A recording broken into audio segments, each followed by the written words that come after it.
frame its policies with those 200 rupees a day people in mind. Instead, it gives tax breaks to favoured capitalists and corporates in the name of boosting private investment. But in fact, this government's corporate tax cuts have meant a revenue loss over the last 5 years of an astronomical 8.7 lakh crore rupees foregone by the government. Who has this benefited, Mr. Chairman? Can you tell us where the jobs are, Madam Finance Minister? Where is the capital investment? While no one, Mr. Speaker, expected any better from this government, it's extraordinary that in India, individuals pay more direct tax than corporates. Budgeted figures of higher direct taxes from individuals and lower from corporates will surprise voters and should shame the government.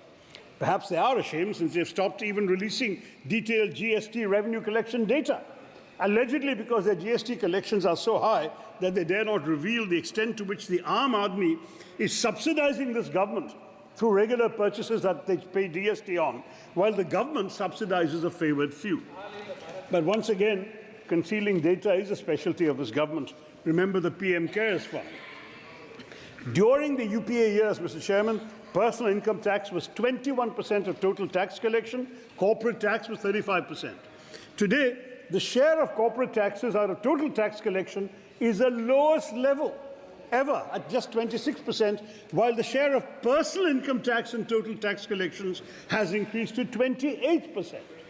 But while this has gone on, private investment has nosedived from a peak of 35% of GDP under Dr. Manmohan Singh to below 29% during this government's 10 years of BJP rule. So the corporate tax cut has put over 8.7 lakh crores in the pockets of billionaires, while the middle class and the Aam Aadmi continue to bear the weight of heavy taxation. In contrast, if the money were to be put into the hands of ordinary people, they would spend it in their local communities and on their own essentials, and so stimulate the economy. It would be a matter of spending on roti, kapda or makan rather than on the pockets of those who happen to support the BJP. So I want to point out to the Honourable Finance Minister, in her absence, of course, that 1/3 of our population lives under 100 rupees a day. And if we are to have a budget that addresses their needs, we must pay attention to those crucial sectors of our economy that are conspicuous in their absence from this budget. My colleague Kumari Shelja has already addressed the emissions in agriculture, so in the interest of time, I won't touch that and farmers' welfare. But consider, for instance, that the word health is mentioned only 4 times in the speech. Indeed, Madam Minister did not even discuss healthcare at length. At a time in India when 55 million of our most vulnerable citizens are annually cast below the poverty line because of having to spend on healthcare, this budget offers nothing tangible for this vital sector. Was it really so long ago, Mr. Chairman, that COVID-19 rampaged across the world, wreaking havoc and exposing our massively inadequate and ineffective healthcare sector? Yes, if one were to look at the budget, it would seem that the pandemic has been forgotten, for allocations to the Ministry of Health and Family Welfare have decreased as a share of the overall expenditure from 2.16% in 2019 to 1.9% in the budget. At the same time, the Ministry of Ayush has had an allocation nearly doubling. The fact is that India is just not spending enough on health. Brazil, Russia, China, South Africa, the other BRICS countries spend roughly 14 to 15 times more than us. Until recently, even Bhutan, Nepal, Maldives were outspending us. This year, the budget outlay for health has seen a minuscule rise, yet far from the aspiration of 5% of the GDP, the Modi government's health expenditure as a proportion of GDP remains stagnant, and we are even distant from spending the minimum 2.5% that was outlined by their government in the National Health Policy. We also must address the so-called missing middle. According to Niti Aayog, these are the people who have no health insurance cover and are too well off to be eligible for the Ayushman Bharat Yojana. When flagged in a 2021 Niti Aayog report, the government said they would take notice of this, and yet here we are in 2024 with no health solution at all for this middle class.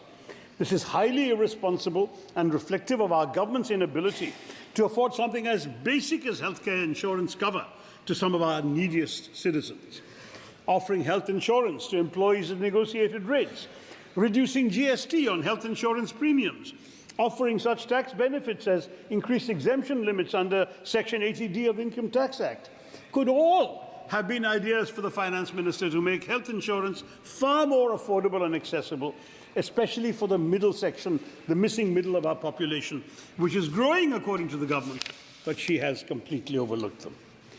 The truth is, Mr. Chairman, that even when it comes to a sector as indispensable as public health care, the mantra of the BJP, as with everything else, has been rebrand, not revamp.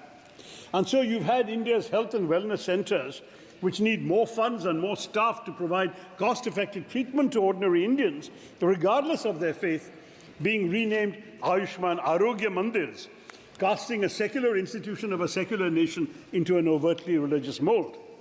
But perhaps a certain constituency in Uttar Pradesh should have taught the BJP never again to exploit a mandir for scoring political goals. Yet rebranding is what this government has done for the last 10 years. We've been calling it a name-changing government, not a game-changing government, as you know. But honestly, hearing the inflated claims of the ruling party after this weak budget and all the TV shows I had to appear on yesterday, I am reminded of a garage mechanic saying to the owner of a car, हम आपके brakes तो ठीक नहीं कर सके, इसलिए horn की आवाज़ को बढ़ा दिया. That's what the Sarkar is doing. The brakes of the Indian economy have fallen off, but this government's horn keeps getting louder. Let's look at the targets announced for Make in India in its 10 years of existence and underachievement. This government thinks honestly that rhetoric is a substitute for action. But if I may move to another sector of the economy which the budget barely pays any attention to, that's education, immensely critical to employment generation. For all the BJP's talk of upskilling youth and equipping them with the tools they need to procure jobs in today's intensely competitive job market, there was no mention in the budget speech of primary or higher education. We have a staggering 3.5 million youngsters, 35 lakhs, dropped out of school in the last academic year for which there are records. And this is not just an indication of economic failure by the government, kids having to join the informal workforce to support their families, but it's the future of India stepping away from the path of knowledge, Mr. Chairman. It's deeply unfortunate, and while leaving school may not be in these students' hands, getting them back to school is certainly in the government's hands.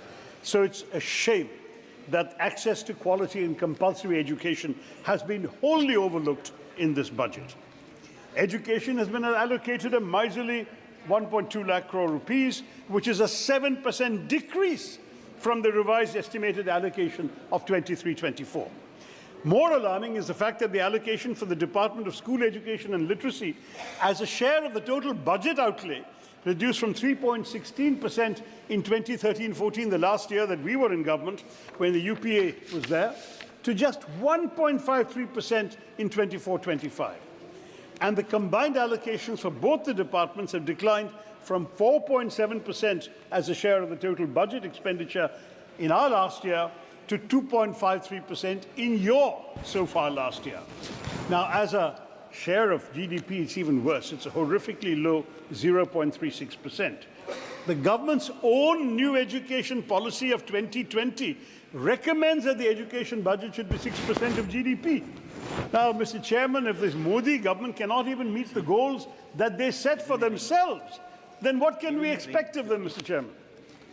In continuance of their onslaught in education, by the way, the budget has slashed the funding for the UGC by 60%. Sir, my party has allocated 20 minutes to me, sir. So I have another 6 or 7 to go. You are having 15 members. No, sir, I've been told 20, and I've prepared accordingly, please.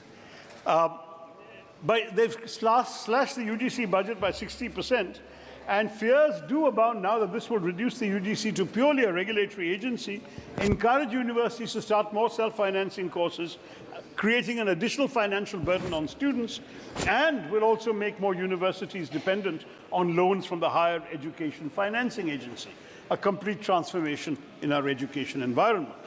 On top of that, in 2019, the government introduced a 4% education and health cess, which is not a sustainable source of revenue for the government, but this cess has financed 70% of total educational expenditure after 2015.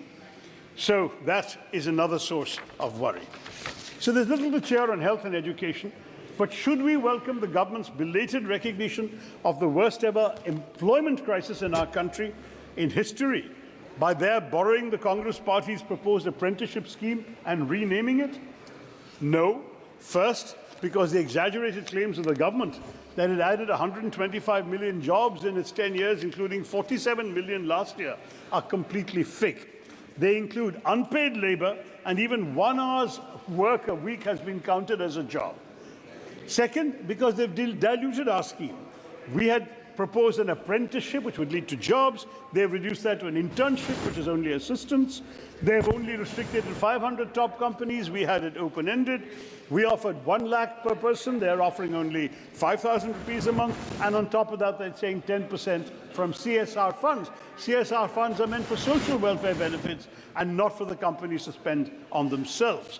So I have to say, on top of that, you have the fine print in the annexure that says that the participation in these companies is voluntary. I don't know how they're going to define the 500 top companies, and how would these companies voluntarily shoulder the government's burden of creating an economy where there are enough jobs. The precedents are not encouraging. Can the government tell us what became of their 10 years of skill development efforts? How many of those trained have been placed in real jobs? What about the schemes for women? Why is female labour force participation at a record low today of 28%? मगर चलिए सभापति जी, बहुमत हारने के बाद BJP तो हमारे सुझाव मानने लगी, ये तो अच्छी बात है अगर इससे भारत की भलाई हो जाएगी. But it's amusing to me that the BJP had to lose its majority in parliament before they became receptive to effective suggestions from the opposition. Let me immodestly point out that it was I who, in the Lok Sabha on 10th of March 2016, asked the late Finance Minister Shri Arun Jaitley to reduce or remove angel tax in order to strengthen the startup ecosystem. And I'm glad to see that 8 years later, a finance minister has heeded my words and abolished it. So, chalo der aaye, durust aaye. But I have to say that the finance minister's rosy claims on FDI are belied by facts. FDI as a ratio of GDP has in fact collapsed from an average 2% of GDP to 0.5% of GDP last year, the lowest in a decade.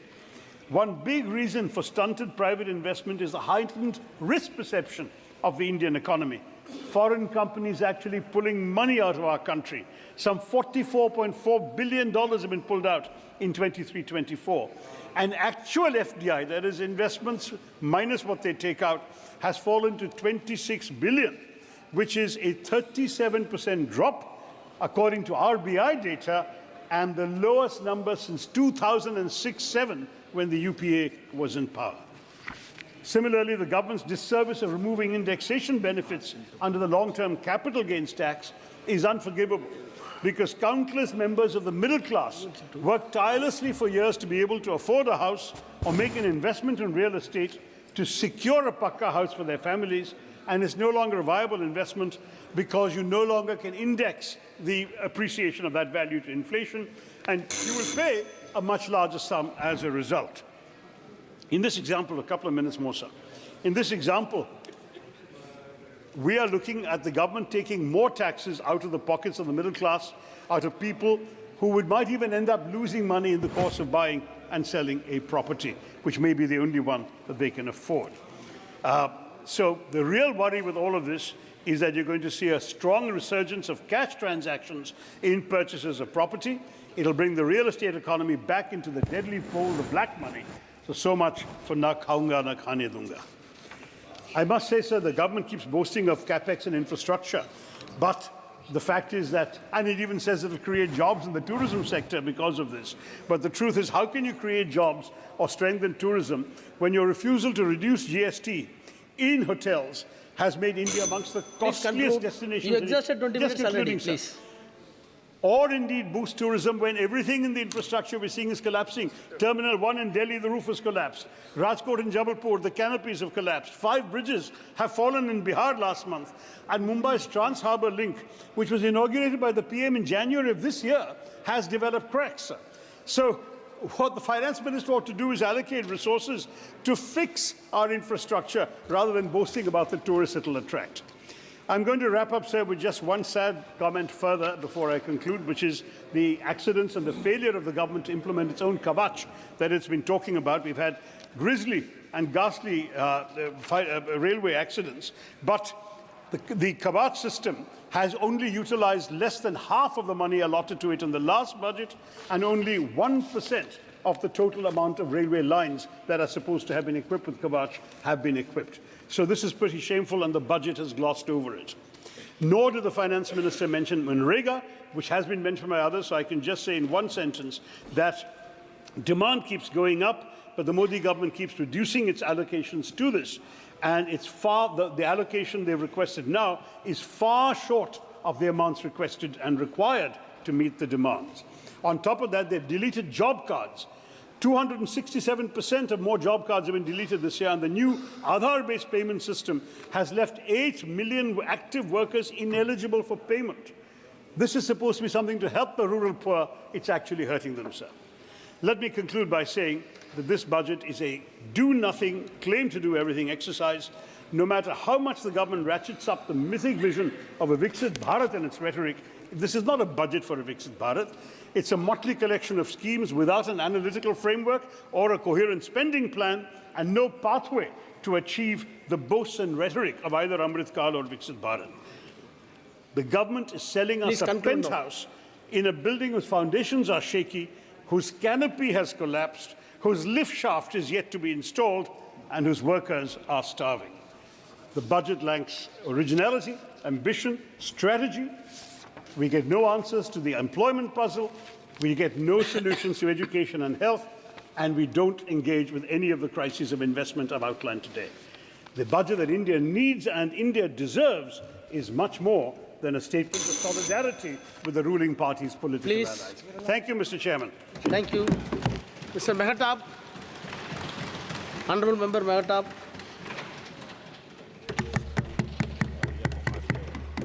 Thank you, Mr. Chairman.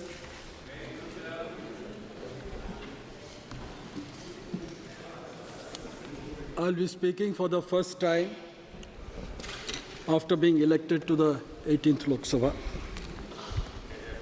It's my pleasure, and I express my gratitude to my party, Bharatiya Janata Party, and my leader, Yashasvi Pradhan Mantri Narendra Modi ji, and also being interested to participate in the deliberation on budget 2024-25. This budget is for continuation of the empowerment of the newly emerged neo-middle class.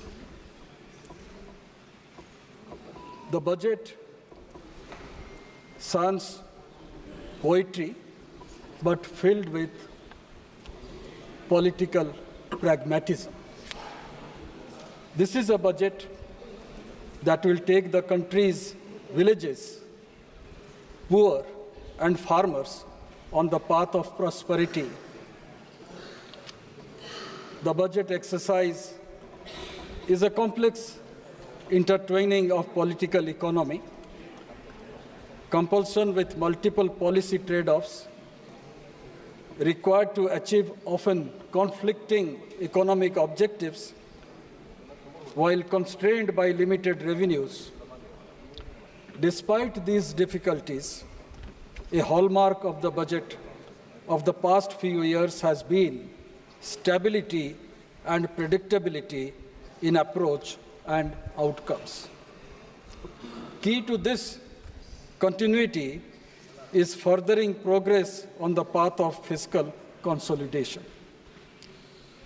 The fiscal deficit has been steadily reduced from 9.2% of the GDP in financial year 21 to a budgeted 5.1% for financial year 25.